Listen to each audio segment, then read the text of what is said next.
Okay. Sasa unafikiri kufanya nini kati ya hayo? Hapa akili imesimama, haifanyi kazi kabisa. In short, sina chochote nachokifikiria kwa sasa, mbali naona ni kama vile nipo kwenye mtihani ambao sitoweza kufaulu hata iweje. Kompyuta, siku zote kompyuta utatoa baadhi ya mambo, ila leo kompyuta imeshindwa kabisa. Sijui ni chaji imeisha au ni diski imejaa, haina nafasi ya kupakiza kitu chochote tena, hata muziki. Acha basi mimi flash niokoe kompyuta. Sijaja hapa ili nicheke deli. Kama kuna chochote cha kunisaidia, hebu niambie tafadhali. Kipo. Siku zote mwanadamu huwa haishiwi plani mpaka atimize anachokitaka. Huu ni mtihani ambao usipokuwa makini hautaushinda. Ila pia mitego ni mingi, unatakiwa kutegua mitego yote, maana amekutega kwa njia zote. Usipofanya hicho alichokwambia, basi uwe mbali na mdogo wake. Lakini pia hapo hapo kuna mtego mwingine pia, ukiufanya basi unajiangusha mwenyewe. Oh yeah, oh yeah. Oh yeah, oh yeah.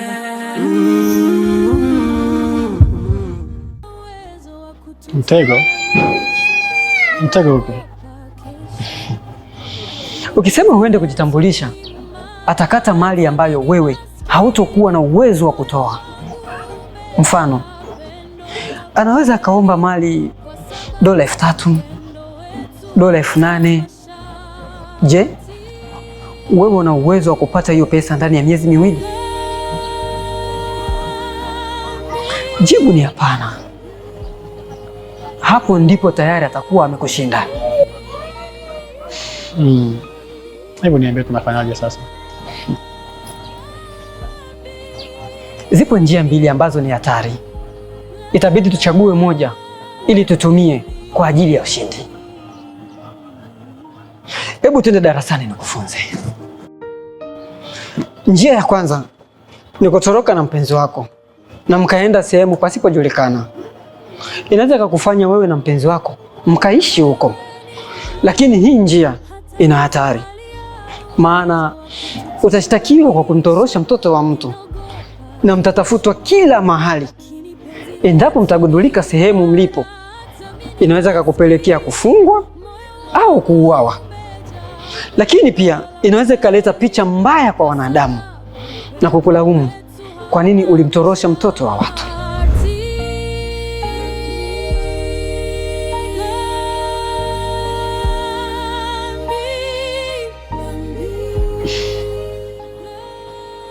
Nimesikia njia ya kwanza, ila ningeomba bado niambie njia ya pili ipoje? Njia ya pili ni ndogo sana na ni hatari, japokuwa vijana wengi wanatumia njia hiyo na kuwapelekea kuwa na wasiwasi kwa muda, lakini huisha na kuishi na wapenzi wao kwa amani, tena kwa ridhaa ya wazazi wa mwanamke wenyewe. Njia yenyewe ni hii.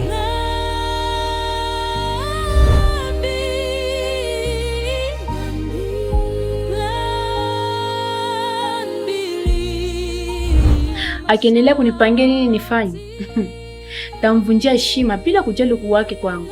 Hapana, usifanye hivyo. Unajua nini? Mambo yote yanahitaji hasira. Mambo mengine yanaendeshwa kwa akili na imani. Umenielewa? Okay, sawa. Acha mbele nikamuone Mayatima, nimemisi Mungu. Okay. Haya.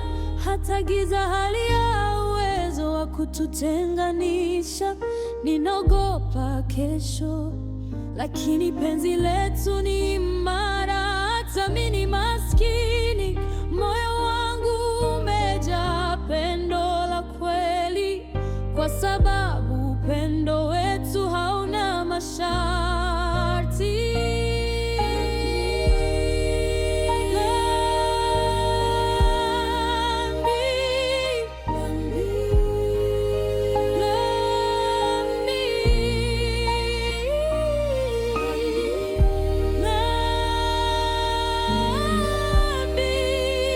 Vipi, uko sawa kwani?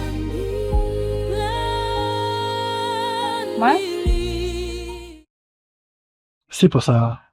Hadi ajiuliza duniani imefuata kitu gani. Kakako ametoka hapa na kuniachia mtihani mkubwa sana ambao sitaweza kufaulu. Kakangu ametoka hapa na amekwambia nini? Oh yeah, oh yeah. Oh yeah, oh yeah.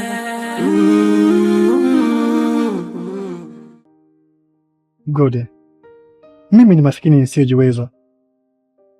Maisha yangu yanaangaziwa na mwanga wa mshumaa ambao unakwenda kuzimika muda si mrefu kama nikiendelea kuwa na wewe. Kaka yako hajaishia tu kuniachia mtihani, mbali ameamua kunitishia maisha na kuniambia kuwa tafuta pesa ukoa ndani ya miezi miwili, basi natakia kuachana na wewe, na nisipofanya hivyo hatakuja kunioa, jambo ambalo siwezi kukubali. Haya, niambie, nikifa leo kwa ajili yako, unafikiri wazangu watabaki naenda kumtegemea? Kila mara huwa nakwambia kuwa Gode, mimi sikufai, sifai kabisa kuwa na wewe. Hebu tafuta mwanaume anayejiweza, atakayeweza kukutunza, kukulinda na kukupa furaha kila utaki kunisikia. Ona sasa tulipofikia. Mimi sipo tayari kufa na kuacha familia yangu kwa ajili yako. Naomba tu uniache tu. Oh yeah, oh yeah. Oh yeah, oh yeah. Oh yeah, oh yeah. Sipo tayari anitia popote. Sipo tayari mtu mwingine aingilie mahusiano yetu kati na kutaka kuyavunja. Aliyekupenda na kukuchagua na mimi. Kwa hiyo sijawa tayari kuachana na wewe. Please, usiniache kwa ajili ya makosa kakaangu. Wewe ni wangu, hata giza haliawezi. Please, bado nakupenda. Naomba unielewe. Nakupenda moyo wangu. Nakupenda kompyuta, please. Moyo wangu umejaa pendo la kweli, kwa sababu upendo wetu hauna masharti.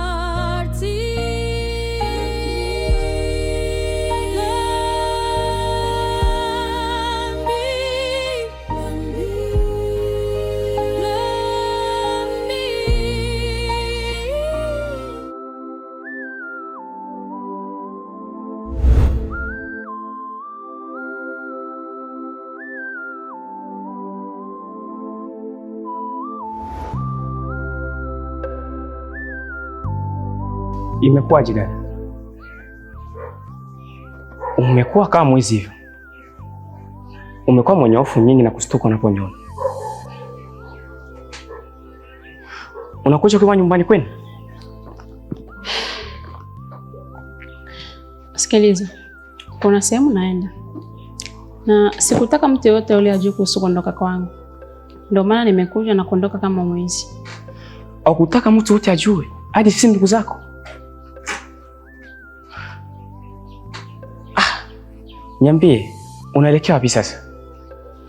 Siwezi kukwambia ninapoelekea. Ndio maana nimesema kuwa sikutaka na sitaki mtu ajue ninapoenda. Hebu shona mdomo wako, na akija kaka na kuniulizia, mwambie kwa hujaniona, sawa? Sawa mama.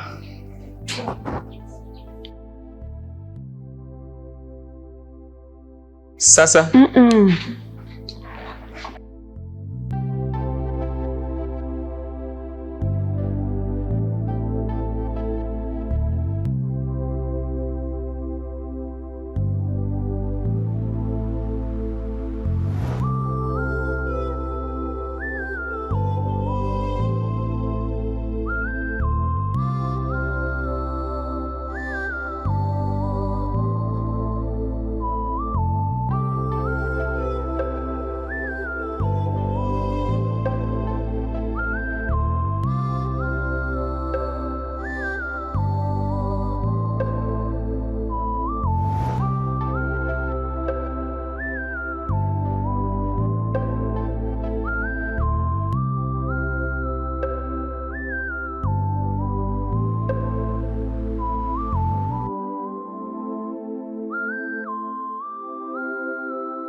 Morning, brother. Morning. Are you okay? Yes, I'm fine. Vipi, dada kwa jamko? Sijamwona kutoka mundani.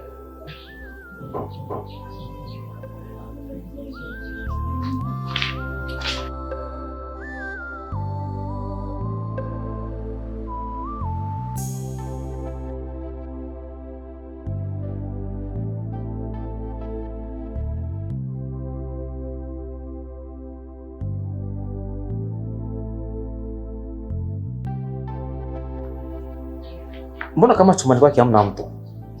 Na ni kama vile hajalala ndani. Hivi umemwona kirudi siku ya jana hapa?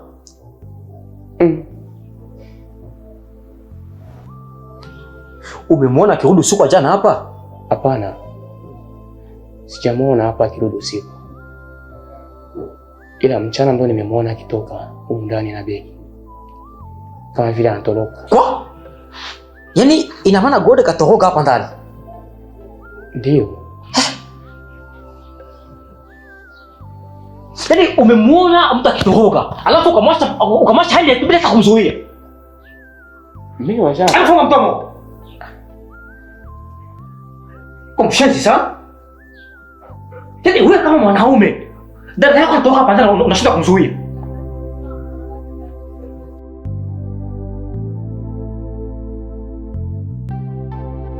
Le numéro que vous avez essayé d'atteindre n'est pas disponible pour le moment. Le numéro que vous avez essayé d'atteindre n'est pas disponible pour le moment.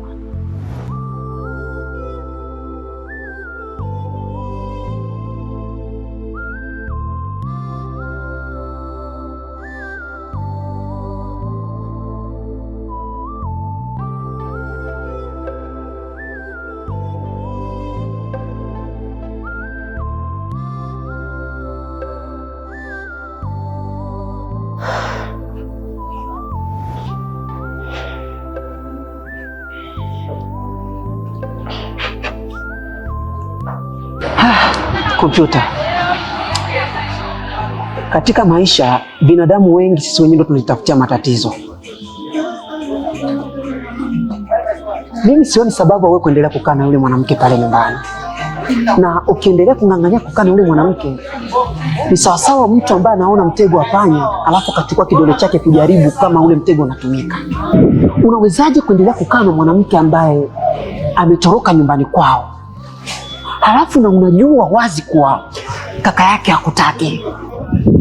Hebu angalia namna ya kufanya ule mwanamke aende kwao.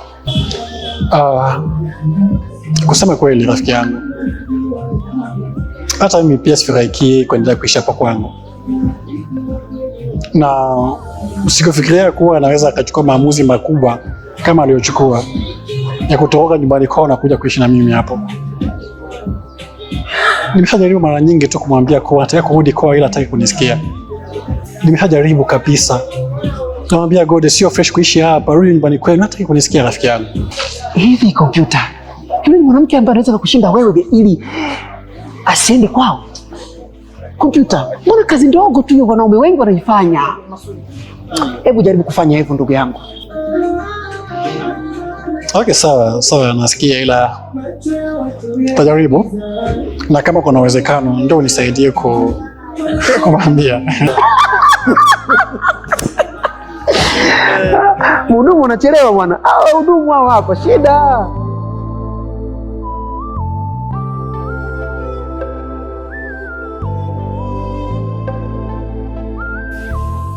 Siwezi kufikisha mbali mpenzi wangu. Hebu rudi kwanza nyumbani kwenu, please, jitahidi. Mimi sitaki kurudi nyumbani. Mimi sitaki kuendelea kuishi na mtu ambaye hakubali mahusiano yetu.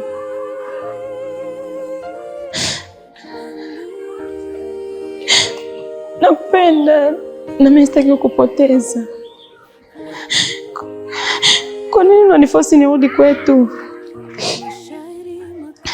Hebu niache niendelee kuishi na wewe. Kikutazama macho yako yamejaa nuru, hata dunia. My love.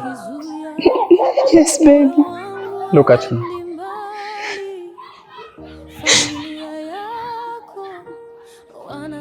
Hebu sikiliza, sio kama nafurahi kurudi nyumbani kwenu, hapana. Nakupenda. Tabasamu na kisi lako la asubuhi huwa vinanipa furaha hadi nahisi kunenepa, maskini wa Mungu.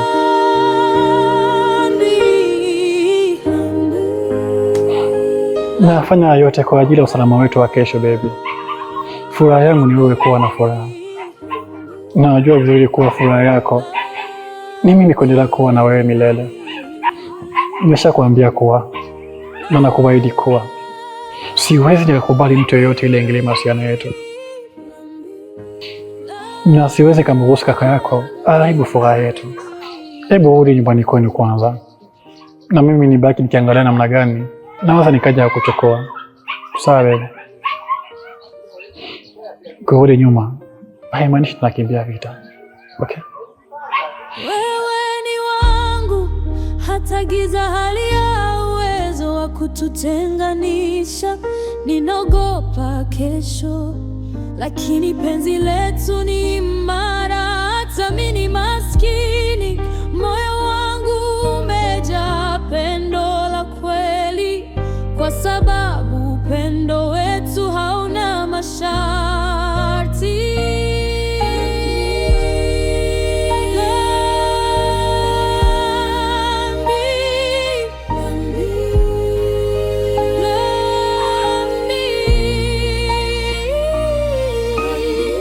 Baby, I love you. I love you too. Wewe ni wangu, hata giza hali ya uwezo wa kututenganisha. Ninaogopa kesho, lakini penzi letu ni imara. Hata mimi ni maskini. Kwa gisi umeshaanza kujamulia mwenyewe kutoka hapa ndani na kurudi siku ambayo unataka wewe, basi kuanzia sasa utumikishe simu na kuna kutoka hapa ndani. Si. Kuhusu Gode, kwani patikani kwenye simu? Kaibiwa ama? Nikusema hata wewe mpate kwenye simu. Tu dois décrocher ce téléphone. OK? Et dis à cet enfoiré, kuanzia leo asikujue na wewe usimjue. Alafu na azime namba yako kwenye simu yake. Sawa? Ukibahatika kuonana naye, umwambie kuwa nampenda. Nampenda sana. Ukimya wake unazidi kunitesa. Hebu sikiliza.